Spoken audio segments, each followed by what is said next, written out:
Central government ने ऐसे ऐसे लोग को लाइसेंस दे दिया है कि जिसके अंदर नकली दवाई, स्पूरियस दवाई लोगों के बीच में जा रहा है। अगर नकली दवाई खाइएगा तो असर आप पर होगा नहीं, आपका तबीयत और खराब होता चला जाएगा, आपको मालूम नहीं लगेगा।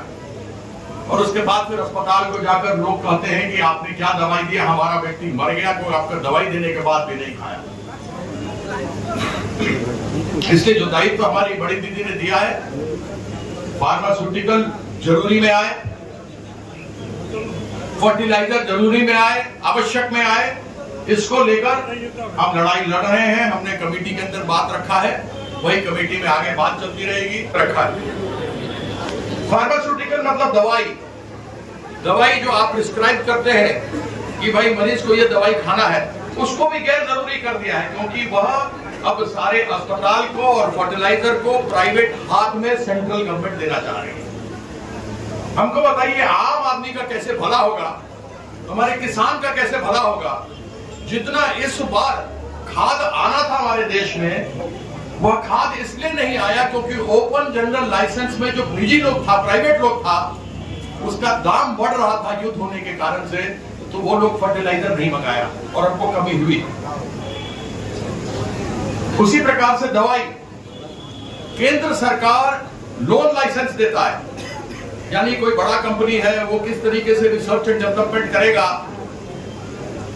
यह लोग चाइना से माल मंगाता है, सेंट्रल गवर्नमेंट से लाइसेंस, लोन लाइसेंस लेता है, माल मंगाता है, स्टेंट लगाता है। और सब डॉक्टर लोग और मेडिकल लोग जानते होंगे कि जब कभी खून भी देता है, ग्लूकोज भी देता है, तो थ्रोम्बोसिस होता है। उसके लिए जरूरी होता है निकाल करके दूसरे नस में लोग डालता है। आप सोचिए जब हार्ट में स्टेंट लगाता है, थ्रोम्बोसिस तो किसी को पता नहीं लगता और लोग मर जाता है।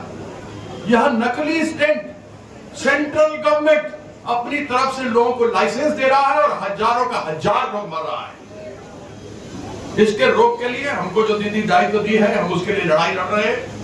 आज ही हमने अखबार में पढ़ा कि बिहार के प्रिंसिपल सेक्रेटरी हेल्थ ने कहा है, जब फार्मास्यूटिकल के वहां से लोग यहां पर आए थे तो उनसे कहा था कि नकली दवाइयां बनने से रोको, डुप्लीकेट दवाई रोको।